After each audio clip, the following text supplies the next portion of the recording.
교재는 6648페이지 10장 1절에 보면 봄빛 때에 여호와 곧 번개를 내는 여호와께 비를 구하라. 우리에게 소낙비를 내려서 밭의 채소를 각 사람에게 주리라. 대저 드라빔들은 허탄한 것을 말하며 복술자는 진실치 않은 것을 보고 거짓 꿈을 말한즉 그 위로함이 헛됨으로 백성이 양같이 유리하며 목자가 없으므로 곤고를 당하나니 내가 목자들에게 노를 바라여 내가 순념소를 벌하리라. 만군의 여호와가 그 무리 곧 유다 족속을 권고하며 그들로 전쟁의 준마와 같게 하리니 모퉁이 돌이 그에게로서 말뚝이 그에게로서 싸우는 활이 그에게로서 권세 잡은 자가 다 일제히 그에게로서 나와서 싸울 때에 용사같이 저희의 진흙 중에 대적을 밟을 것이라. 거기까지 밟을 것이라. 여호와가 그들과 함께 한즉 그들이 싸워 말탄 자들로 부끄러워하게 하리라. 5절까지 봉독해 드렸습니다. 이 스가랴 지금 10장 이하에 물론 그 전에도 나옵니다만은 특히 그 10장 2절 이하에 나오는 모든 내용들은 중간사, 그러니까 말라기 선지자가 예언한 이후 구한 주전 400년부터 주까지 주전 400년 이후 중간사, 그러니까 선지자의 예언이 끝난 이후에 그 시대의 역사, 내가 바로 헬라 시대의 역사가 됩니다. 헬라가 주전 335, 6년경에 이제 알렉산더가 파사를 쳐버리고 파사를 무너뜨리고 헬라 제국을 세워서 알렉산더 대왕이 이제 초대 대왕으로서 헬라 제국을 이제 끌어가잖아요. 그 시대에 되어질 일들이 대부분 이 부분에 나오고 있습니다. 그래서 거기 1절로 5절에 보면 여기 제가 읽어드렸죠. 이 본문 6649페이지 1절로 중간에 1절로 5절은 스가랴 선지자가 거짓 목자들은 벌하고 유다 족속에서 메시아가 나와 승리할 것을 예언하는 그런 내용으로 거기에 지금 나와 있는데요. 그 내용 중에 특히 6절로 12절 한번 보실래요? 넘어가서 6650페이지 중간 좀 지나서 보면 6절로 12절 나오는데 스가랴 선지자가 열방에 흩으신 택한 백성들을 돌아오게 하여 전과 같이 회복해 주실 것을 예언하는 내용입니다. 그러니까 페르시아 제국 시대에도 물론 이제 처음 고레스 황제가 유대인들을 다 석방했잖아요. 다 각자 자기 고토로 돌아가서 자기 신전을 짓고 자기들의 신을 섬겨라.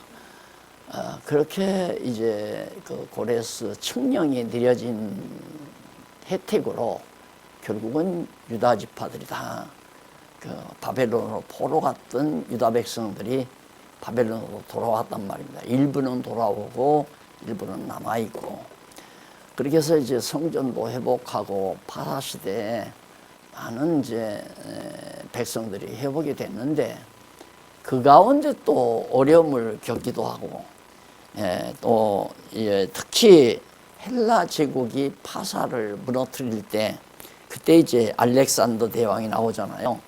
이쪽 6651페이지에 보면 중간쯤 보면 이제 거기에 연도가 나오죠. 연도가 135년에서 주전 135년에서 105년 사이 그 연도가 나옵니다. 그게 어떤 연도냐면 그 연도 위로 세 번째 줄 앞부분에 보시면, 다시 말하면 여호와께서 택한 백성이 고토로 돌아오는 길에 장애물을 제거해 주시고 견고케 하심으로 언약대로 이루어 주신 여호와의 이름으로 행할 것이라는 뜻으로 예언을 하는데, 이러한 예언은 하스모니안 왕조의 요한 히르카노스라는 사람 그때에 일어나 대적을 다 멸하고 독립국가를 세웠던 그런, 유다 민족이 이제 독립을 마지막 135년에서 105년 사이 유다가 이제 독립국가로서 제대로 작용했던 그런 시대에 되어질 일을 예언했던 것이다. 그런 얘기예요. 그러니까 그건 한참 역사가 진행이 돼가지고 헬라 시대 역사가 상당히 길었는데, 그 시대의 역사가 이제 지나간 다음에 유다 나라가 독립받은 그런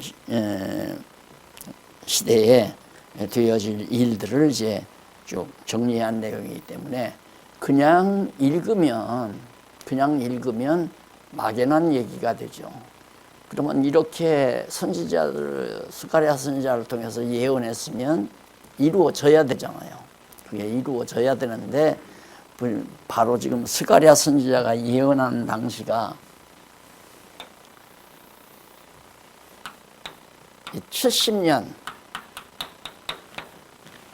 포로 생활이 끝나고 돌아와서 회복시대, 이 회복시대에, 성전 회복시대에 이제 스가랴, 말라기, 학계 스가랴, 말라기가 이제 회복시대에 예언하는 시대 아니에요.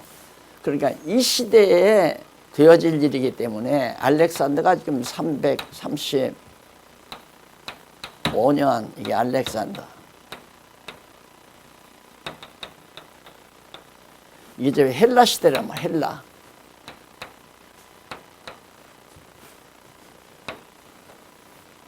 그리고 이제 로마, 죄송합니다. 로마는 이제 주전 60년, 바로 로마가 이제 예루살렘 정복하면서 세워지니까 그 어간에 헬라 시대에 지금 많이 이 성전 회복 시대의 예언이 많이 나와요. 그러니까 이걸 자세하게 이제 구체적으로 아시려면은 이제 중간사라고 하는 자그마한 책자가 하나 있을 겁니다. 서점에 가면 자세히 알고 싶으면 이제 그걸 사서 이 중간사, 이게 중간사거든요. 예수님 오실 때까지 이 역사가 이제 매우 요 소선지 학계 스가랴 말라기를 이해하는 데는 매우 큰 도움이 돼요. 그래서 이제 큰 학자로서 정말 그렇게 활동을 하시지 않으려면, 그런 거 딱 공부하려면 이제 평생 공부하셔야 돼요. 평생. 학자들이 평생 공부하잖아요. 그러니까 이런 걸 공부하다가 큰 것을 놓쳐버리고 성경의 큰 흐름을 놓치고 믿음이 성숙이 안 되고, 그래서 교회가 빗나가게 되고, 성도들에게 이게 중간사를 자세히 가르칠 기회가 어디 있겠습니까? 일주일에 한 번씩 나와서 듣는데. 그래서 대충 제가 강론집에서 대개지보 알렉산더 대왕이라든가, 그 다음 프톨레미 왕가라든가, 또는 뭐 안티오코스 제1세, 2세, 3세, 4세 이런 얘기가 드러나와요. 그게 다 헬라 왕들이에요. 그래서 이 알렉산더가 죽은 해가 언제냐면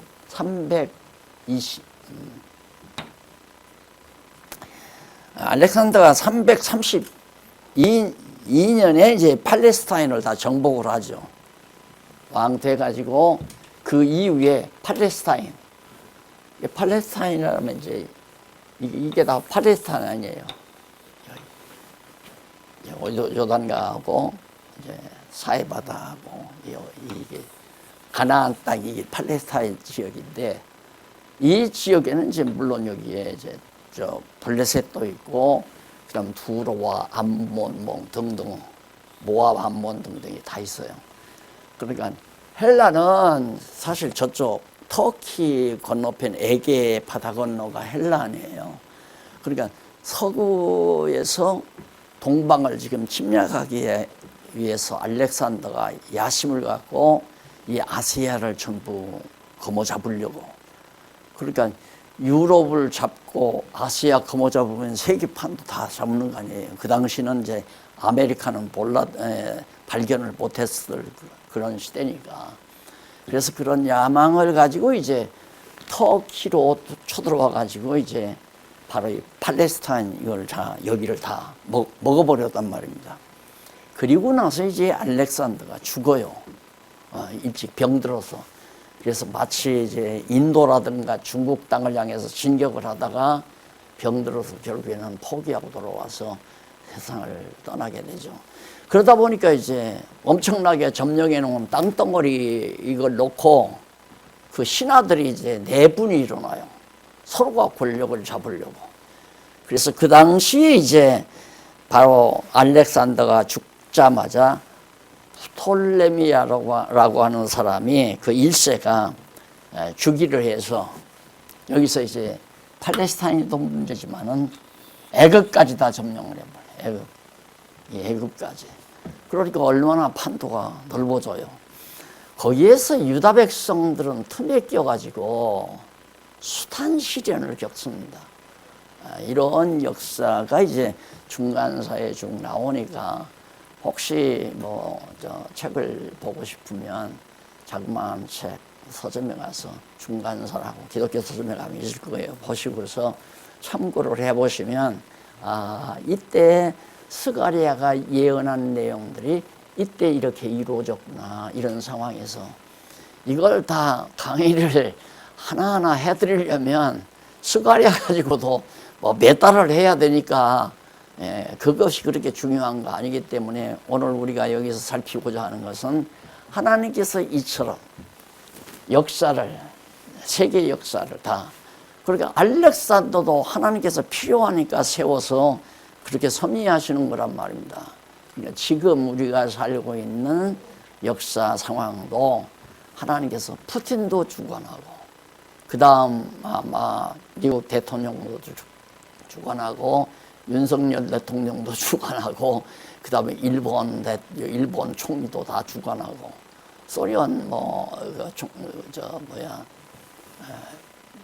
시진핑이도 뭐 또 5년 더 한다는데 그런 것도 다 하나님께서 필요할 때 역사를 섭리해 가는데 필요할 때 쓰시려고 그렇게 세워놓는 거라는 거. 그걸 이제 우리가 이런 역사서 선지서를 보면서 하나님은 그냥 이렇게 조그마한 이 건물 하나 있는 교회를 위한 교회만을 이렇게 돌보시는 하나님이 아니고 온 세상을 다 주관하시고 장악하시는 하나님이구나 하는 것을 이런 걸 통해서도 알 수 있잖아요. 헬라가 이미 바벨론이 무너지고 바벨론 하나님께서 쓰신 다음에 무너뜨리잖아요. 그 어떻게 써드냐? 유대인 잡아다가 70년 포로 생활 시키는 데는 바벨론이 아니면 안 돼요. 이게 잡아다가 70년 동안 하나님 여호와 경외하기를 배우라는 과정으로 실습하게 만든 거예요. 그거 끝나니까 바벨론이 망하잖아요. 조그마한 도성 국가한테, 메데 파사한테 망하게 해가지고 파사 제국이 이제 등장을 해가지고 결국 파사 제국 이후에 파사 제국 이후에 헬라가 등장하네요. 알렉산더가 딱 등장해가지고. 그러니까 헬라의 파사 고레스 황제도, 바벨론의 느부갓네살 황제도, 알렉산더 대왕도 다 하나님이 세우시는 자들이다. 누구나가 다 이 세상 어느 누구도. 이런 것들을 이제 우리에서 여기서 선지서를 공부하면서 감각을 익히는. 그래야 우리가 세상이 아무리 어지럽고, 제가 오늘 또 하도 세상이 흉흉하기 때문에 김정은이는 지금 시기만 노리고 있다고 그러잖아요. 언제 핵무기를 사용할 건가. 또 소련의 푸틴도 핵무기 쓰려고 지금 막 전쟁이 패배해 버리니까 핵무기 쓰려고 난리고. 어떻게 생각하면 참 세상이 너무, 근데 우리가 너무 그동안 살아왔기 때문에 그런다고 해도 설마 다 그러고 살아요. 설마. 이게 설마가 사람 죽인다고 그러잖아요. 예. 생각하면 우리가 하나님 앞에 간곡히 그런 마음을 주니까 이제 기도하는 거지만, 이제 정말 선한 싸움, 진리 싸움이 이제 불붙기 시작하는데 하나님 한 기간만 더 늦추시면 안 됩니까? 늦출 수는 없지만 그런 소원이 있으니까 간구해 보는 거죠. 하나님께서 기회를 좀 더 주시면은 선한 싸움이. 오늘 또 여러분 우리 크리스찬 신문 보셨죠? 전면 기사에 보면은 성경밖에는 없어요. 해답이. 교회가 사는 길도 그렇고 인간들이 만들어낸 신학 학문이라는 거. 그래서 자꾸만 뭐 칼빈 신학이니 바르트 신학이니 루터 신학이니 주잉글리 신학이니 그런 신학들이 결국 터잡아서 지어놓은 교회가 다 무너나는 거 아니에요. 정말 역사상 유례 없이 성경 신학 바탕 위에다가 교회를 지어가는 판인데, 하나님께서 이 교회를 세우시려니까 정말 하나님께서 기회를 준다, 시기를 늦추신다는 거 믿어지지만 너무 주변에서 일어나는 분위기가 흉흉하니까 하나님 아버지요, 조금 멈춰주시고 연기해 주세요 하고 기도를 드리는 거죠. 네. 자, 그래서 일면 기사도 보셨지만 그 뒤에 광고란에 보면 우리 박홍기 교수가 다음 학술 대회에 나가서 이제 많은 박사들 앞에서 성경신학을 당당하게 소개하는 그런 날짜는 잊어버렸는데 우리 신문에 그게 나와 있잖아요. 이제는 학자들의 세계는 우리 박홍기 교수가 도맡아서 해야 돼요. 그래서 오늘 아침에도 참 고독한 싸움을 펼치는구만. 그래서 내가 이렇게 쳐다보면 다윗이 돌멩이 하나 들고 골리앗 앞에 가는 심정이 자꾸 느껴져요. 그래서 안쓰럽기도 하고. 안 그래요? 혼자 가서 싸워야 되니까 그 많은 기라성 같은 박사들 앞에 가서. 자, 그런가 하면 뭐 여기저기에서 지금 전쟁들이 무더기에서 진리 싸움들이 벌어지고 있는 이런 상황이니까 정말 하나님께서 우리 장안중앙교회 체제를 갖추게 하시더니만 물론 뭐 다 하나님의 섭리 속에서 분당 가운데 분열 가운데서도 체제를 갖추어서 이렇게 선한 싸움에 응전케 하셔서 이제는 승리를 맛보게 하시려고 역사해 가시는 모습을 바라보면서 오늘 스가랴 선지서에 나타나는 이 놀라운 예언서를 통하여 중간사를 지배하시는 하나님의 섭리를 다시 한번 우리가 살펴보려고 하는 것입니다. 그래서 아까 1절로 5절 목자들을 벌하고 유다 족속에게서 메시아가 나와 승리할 것. 최종적으로는 이제 메시아가 나오죠. 최종적으로는 유다를 구원할, 유다 백성을 구원할 메시아가 나오는데 그 예언의 말씀이 지금 나와 있고, 그 다음에 이제 아까 제가 말씀드렸지만 유다가 이제 독립을 하는 거, 유다가 독립을 하는 것이 이제 바로 그 야손이라는 사람이 이제 막 쳐서 정말 유다를 정복했지만은, 그러나 하나님께서 제사장 마따디아라고 하는 제사장이 있었어요. 유다 지파의 제사장이 있었는데 그가 반항을 했죠. 왜 그러냐면 이방 신들을 갖다가 섬기라고, 제우스 신상을 갖다가 예루살렘 성전에다 세워놓고 그걸 섬기라고 하니까 그 반항할 수밖에 없잖아요. 그 제사장이 마따디아라는 제사장이 반항하다가 결국 죽었는데 그 아들 마카비라고 쉽게 그렇게 나와요. 마카비 왕가라고 있죠. 마카비 가문. 마카비 가문에서 계속해서 이제 지도자가 나와가지고 싸워가지고 결국은 이제 유대 왕국을 독립을 시키는, 그러니까 165년에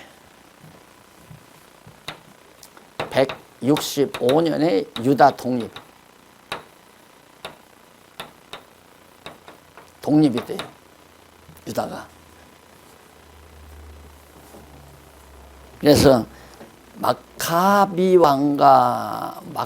가문에서 이제 그렇게 유다의 지도자들이 계속 나와서 결국 숨통이 터지는데, 그게 바로 장차 진짜 메시아가 나타날 예수 그리스도에 대한 하나의 모형적 사건이죠. 그러니까 하나님께서 이렇게 승리하게 하면 하는 거고, 아니 이 엄청난 제국 틈바구니에서 기라성 같은 황제들이 일어나 대왕들이 일어나서 지배하고 다스리는데, 그 감히 유다가 반항해서 되질 일이 아니잖아요. 그런데 하나님께서 결국 독립을 시키지 않습니까? 자, 그걸 우리는 근대사에서도 맛본 거예요. 우리나라 근대사에서도. 외정 일본 사람들이 다 중국 다녀오신 분들은 다 가보셨겠지만, 그 인치의 실험을 통해서 막 화학전쟁 일으키려고 했던 그 737 부대인가? 거기 아마 가서 보셨을 거예요. 나는 가서 그걸 보고 나와가지고 맥이 딱 풀려가지고 주저앉아 버렸어요. 야, 인간이 이렇게 사악할 수 있구나. 그래서 중국이 아시아 일대 다 동남아로 다 점령해 버렸잖아요. 그리고서 이제 하와이로 가가지고 하와이에서 이제 미국 쳐들어가려고 하다가 결국 미국이 원자탄 던짐으로 항복하고 말았죠. 그때 우리가 독립한 거 아닙니까? 그러니까 하나님께서 독립을 시키려면 얼마든지 하나님이 전략적으로 역사에서 하시는 거지, 독립운동가들이 중국 가서 임시정부 세우고 독립운동해서 3.1 운동 만세 부르고 해서 독립됐다, 이렇게 역사를 보는 것은 하나님을 우습게 하는 거죠. 하나님을. 그건 하나님이 그냥 그렇게 하도록 쓰신 것이고, 진짜 역사를 지배하시는 분은 하나님이란 말입니다. 그러니까 우리가 지금 북한이 저렇게 완전히 핵무기가 거의 다 완벽하대요. 완벽하기 때문에 인간적으로 생각하면 참 불안하죠. 불안하고, 우리도 매일 저녁 모여서 하나님 앞에 정말 울며 불며 기도하고 옛날 같으면 그러겠지만은, 아무리 그렇게 완벽하게 핵무기를 만들었다 할지라도 하나님께서 막으면 다 막는 거 아니겠어요? 그걸 믿으니까 오늘 또 이처럼 우리가 모여 앉아서 하나님 말씀 들을 때 마음의 평온을 갖고, 우리가 할 일이 뭔가, 아까 우리 장로님 기도하실 때 너무 편안하고 좋은 시대에 태어나게 해서 말씀 듣고 이런 얘기 하실 때 제 마음이 뜨끔했습니다만, 왜 우리에게 이렇게 편안함을 주었나? 무엇 때문에 이렇게 풍요로움을 주었나? 먹고 몸 흔들고 춤추고 노래하고 즐기라고 쾌락즐기라고 준 건 아니잖아요. 그래서 항상 우리는 눈알이 촉촉하지 않을 수가 없죠. 하나님 앞에서 내가 지금 어떻게 살아야, 무엇을 해야 하나님 뜻에 합당한 삶을 살 수 있을까 하는 생각도 중요하지만, 어떻게 우리를 이런 시대에 선한 일에 일조할 수 있는, 합력해서 선한 싸움을 싸울 수 있는 이 거창한 사업에, 이 거창한 사역에 우리를 일꾼으로 쓰시나 생각만 해도 정말 여한이 없죠. 이렇게 살다가 죽어도 여한이 없잖아요. 그러나 나는 확실하게 믿는 거 하나가, 한국교회 하나님 안 버린다. 한국교회 안 버리는 이유가, 어쨌든 자유주의 신학이니 감리교 신학이니 성결교 신학이니 가서 이렇게 대보니까요, 목사님들도 감리교나 성결교나 자유주의 신학 그런 계통의 교회 목사님이나 성경 얘기하면 그냥 입을 다물더라고요. 성경을 얘기하면. 그리고 아직은 그래도 우리 한국은 성경이 하나님의 말씀이라는 데는 대부분 공감대가 형성되어 있기 때문에 우리가 싸우기가 너무너무 좋고 편안한 거예요. 그리고 우리 좀 고독하게 싸워야 될 박홍기 교수도 역시 그거 하나 확실히 믿는 거죠. 여러분 강의 많이 들어오시잖아요. 신약성서 너무 강의하면서 너무 자기도 감동스러우니까 진도로 몰라갈 정도로 살아있는 말씀 아닙니까? 살아있는 말씀. 그래서 여기 하나님이 정말 이기게 하시면 이기는 거고 지게 하시면 지는 거고, 그렇기 때문에 하나님이 역사하시는 그런 역사를 우리가 가봐야 된다. 그래서 우리가 하나 더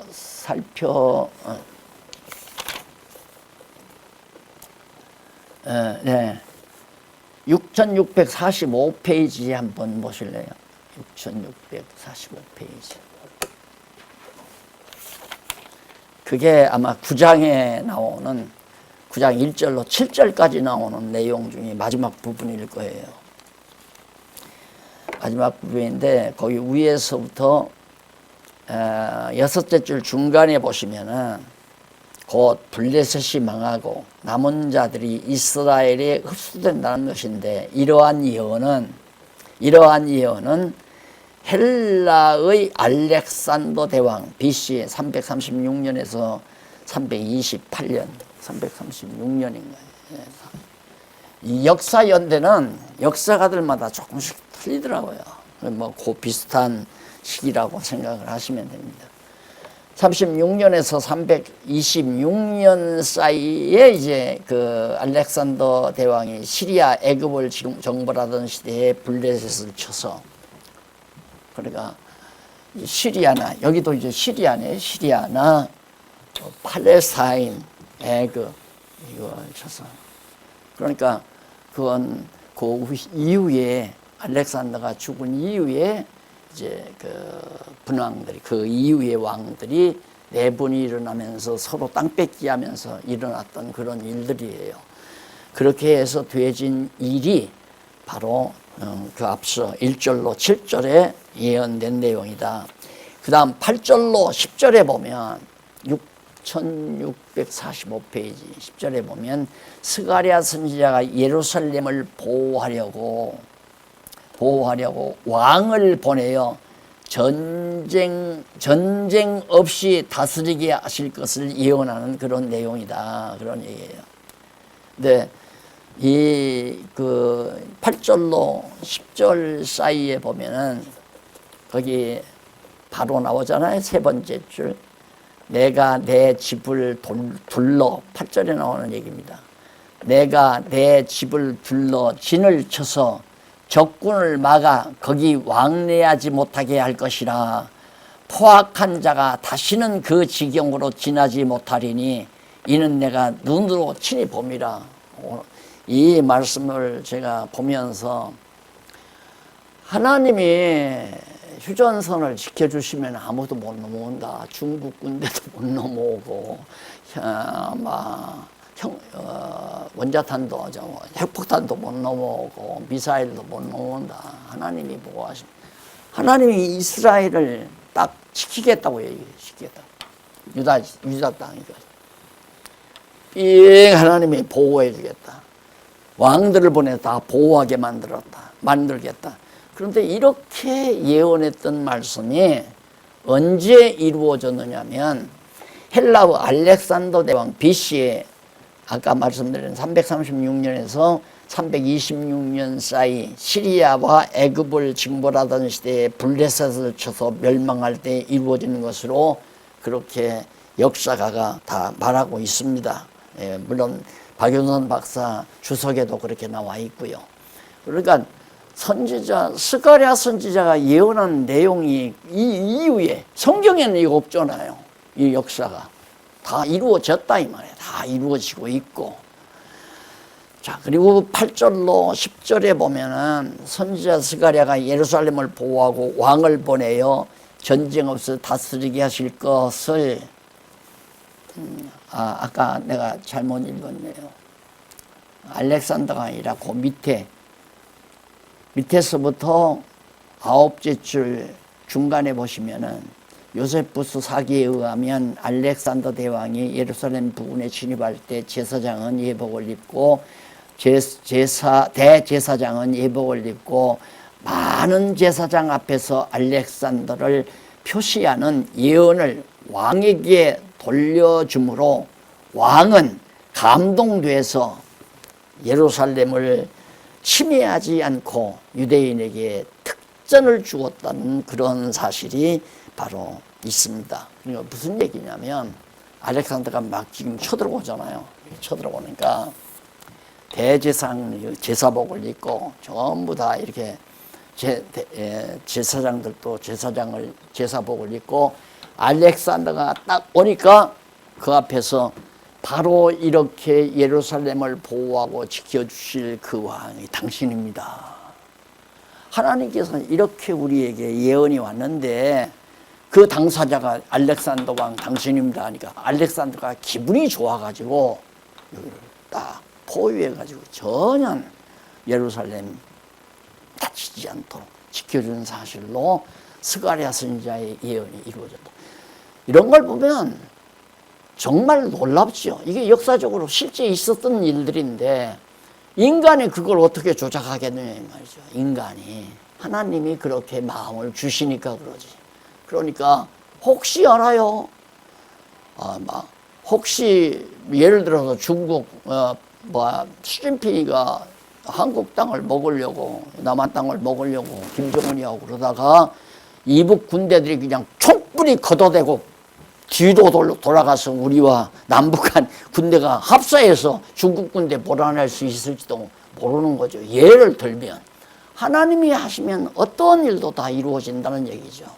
그러니까 인간적인 상식으로 가만히 신문을 보고 방송을 들으면서 생각하면 밥맛도 없고 잠도 잘 안 오고 하고 싶은 일도 다 맥풀려서 할 수가 없고 그런 신적이. 그리고 정치한다는 사람들은 만나러 앉아서 너는 나쁜 놈이다, 나만 나쁜 놈이다, 너도 나쁜 놈이다, 너하고 나하고 같이 감옥 가자 이러고 앉아있는 그런 판세에서 어떻게 보면 소망이 없잖아요. 소망이.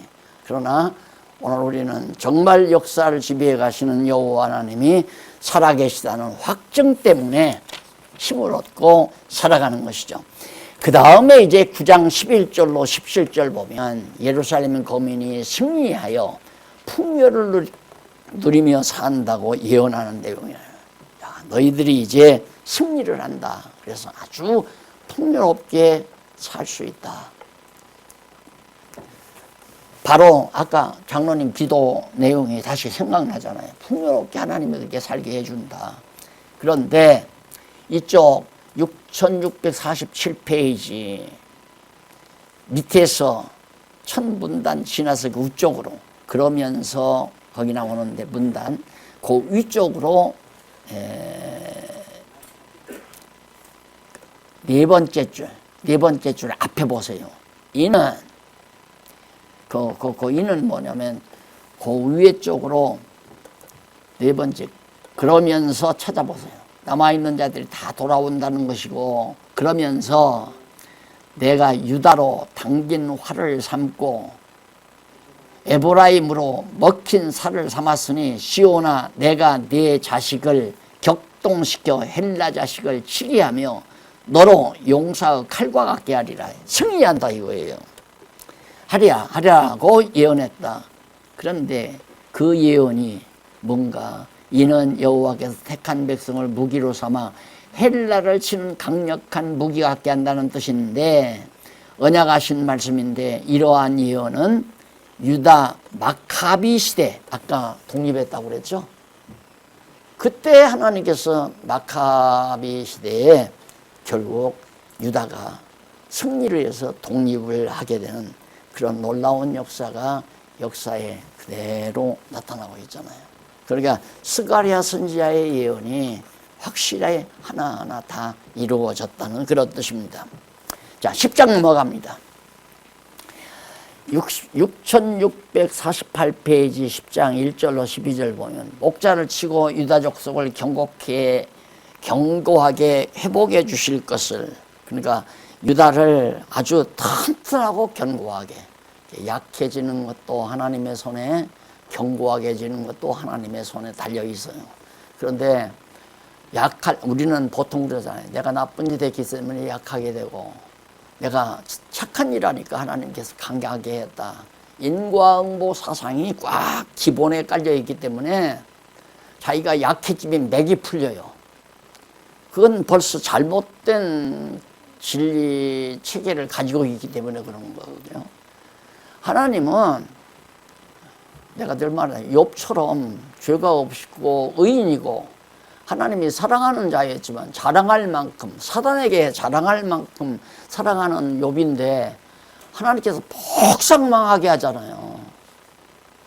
그래서 하나님의 사람에게는 망하는 것도 복이고 흥하는 것도 복이고, 하나님을 모르는 사람은 망하는 것도 버리고 흥하는 것도 버리고 다 버려요. 우리 하나님의 사람들에게는 흥망성쇠할 것 없이 모든 범사가 다 감사할 요건이고, 불신자다, 하나님의 택함받지 못한 자들은 범사가 다 불만의 요소가 되는 거고요. 그러니까 유다 백성을 약하게 했다가 견고하게 하는 건 왜 그러는가? 우리 중심으로 생각하면 안 돼요. 내가 어떻게 하니까 약해지고 내가 어떻게 하니까 강해지더라, 그게 아니라 우리로 하여금 여호와 하나님 살아계심을 깨달아 알고 경외하라고, 당신의 능력을 우리에게 깨달아 알도록 실습시키는 거란 말입니다. 내가 도저히 일어날 수 없는데 어떻게 이렇게 일어났을까? 하나님한테 뭐 잘한 것도 없는데 왜 이렇게 사업이 잘 되고 몸도 건강할까? 내가 죄를 졌는데 왜 하나님이 저주도 안 하고 나를 약하게 안 할까? 이럴 때 성경을 알아야 올바른 판단을 하지, 안 그러면 있긴 뭐 있어. 죄 지면 뭐 망하게 하는 하나님이 어디가 있어? 그런 하나님이 없죠. 죄 지면 망하게 하는 하나님이. 왜? 죄 져도 안 망하게 하고 죄 안 져도 망하게 하는 하나님 아니에요, 우리가 아는 하나님은.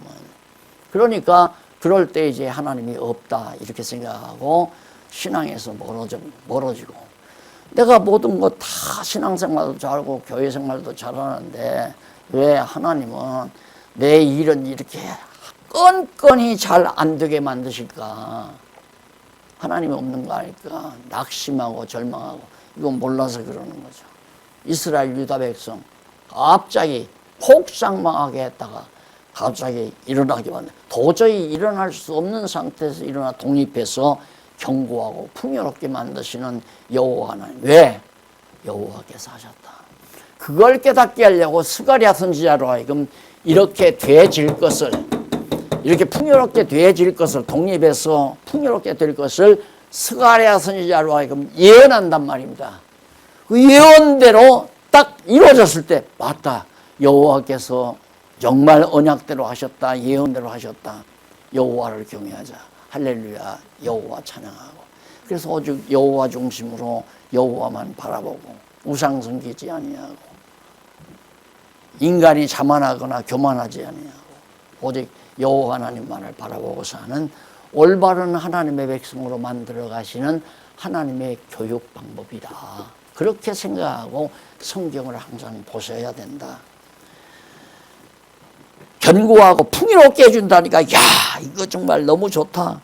어떻게 하면 저렇게 견고하고 풍요롭게, 하나님 뜻대로 잘 살면 그렇게 되지. 안 그래요. 그게 안 그래요.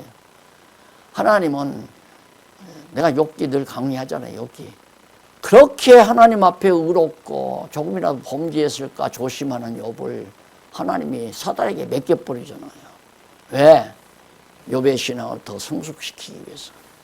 그래서 욥이 고백하잖아요. 눈으로만 보던 하나님, 내가 귀로만 듣던 하나님을 이제는 눈으로 내가 봅니다. 신앙이 부쩍해버리잖아요. 이치를 내가 하나님을 정말 그 신묘막측하신 하나님을 내가 함부로 얘기했다고 자복도 하고요. 자기가 꽤 하나님을 아는 줄로 알았죠. 알았는데 알고 보니까 그게 그런 하나님이 아니다는 얘기입니다. 그러니까 끝없이 우리를 이 세상에 살려놓는 것은, 살아남게 하는 것은, 우리가 보통 하나님이 우리를 쓰시려고 그쪽으로만 생각을 해요. 우리를 쓰기 위해서 건강하게 지금도 살게 하신다. 그게 아니고 더 공부시키려고, 더 실습을 시키려고, 실습을 좀 더 시키려고. 왜 시키는가? 믿음을 더 키우려고, 장부 같은 믿음을 주시려고. 자기가 성숙해야 되는데 보통 안 그러잖아요.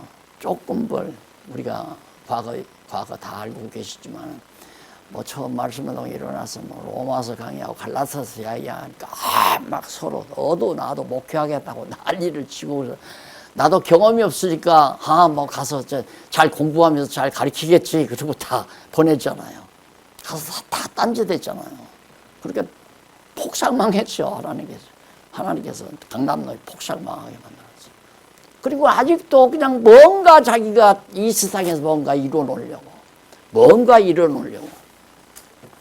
예, 엊그저께도 어느 목사님은 하나님이 하게 하시면 하고, 하게 하시는 일이 없으면 공부하고. 공부는 실습도 공부예요. 학습도 공부고. 성경 읽고 공부하는 것도 공부지만 생활하는 것도 공부예요. 잘 되거나 못 되거나, 내가 이렇게 해야 되겠다면 안 돼. 하려고도 안 했는데 또 되는 일이 있어. 다 하나님께서 하시네. 이게 실습. 그걸 깨달아가는 것이 실습이란 말입니다. 오늘은 매상이 그저 얼마쯤 오르려나 했는데 웬걸? 매상이 반의 반도 안 돼. 아유, 오늘 또 뭐 별로겠지. 근데 갑자기 손님들이 모여들어가지고 또 매상이 확 올라가고. 모든 범사가 다 그렇다 이 말입니다. 모든 범사가. 아유, 우리 딸들 시집안 가고 이제 아버지하고 같이 살려가 보다 했는데 갑자기 간다고 그러잖아요. 실습. 그게 첫째예요. 실습.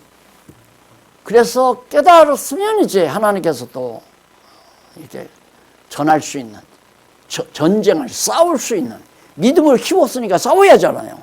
싸울 수 있는 전쟁터를 또 마련해요. 이게 하나님이 해가시는 일이란 말입니다. 그래서 스가랴 선지자의 예언을 단순히 그냥 내용을 읽고 이건 뭘 말하는 거 이론적으로 정리하는 것만이 중요한 것이 아니라 이런 내용을 통해서 우리의 삶 속에 그 원리를 바르게 깨닫고 살아가는 것이 무엇보다도 중요하다 하는 얘기입니다. 자, 그 다음 넘어가서 이게 다 이제 아까 말했잖아요. 유다 독립해서 마카비 가문이 이제 유다 독립을 시켰는데 이게 바로 유다에게 메시아죠. 유다 민족에게는 모형이죠. 메시아의 모형. 이제 장차 오실 예수 그리스도가 오셔서 막 땅끝까지 그렇게 스가랴서에 나오잖아요. 아까 장로님이 읽으셨죠? 그 부분이에요. 나귀 새끼를 타고. 아마 공부하시면 예습하시면서 다 보셨을 거예요. 예수님께서 예루살렘에 올라가서 야, 저기 저 도동네 가면 나귀가 새끼하고 있을 것이다. 근데 그 새끼를 데리고 오느라. 주인이 뭐라고 하냐? 내가 주가 쓰시겠다고 해라. 그게 진짜 주가 쓰시겠다니까 새끼 나귀를 줬단 말입니다. 아니, 타려면 애미를 타야 되잖아요. 큰 걸. 근데 하필이면 새끼를 끌고 오라고 그러냐, 이거. 선지자의 예언을 이루어서 내가 메시아다. 예수 그리스도 당신이 메시아라는 것을 증거하기 위해서. 이렇게 자상하게 하나님께서는 당신이 살아있다는 걸 우리에게 깨닫게 하시고 우리 삶 속에서도 다 드러내 보여주시는데도 그래도 하나님께서 미련하게 하시면 모르잖아요. 여호와 하나님 잊어버리고 여호와 하나님 찬양하는 것 뒤로 밀어버리고. 자, 그 다음 넘어가서 양쪽 가로 3번에 보시면 심판에 의한 회복이 11장에서 12장까지 나와요. 심판을 해서 하나님이 회복을 하겠다. 자, 그러면 내가 이 심판을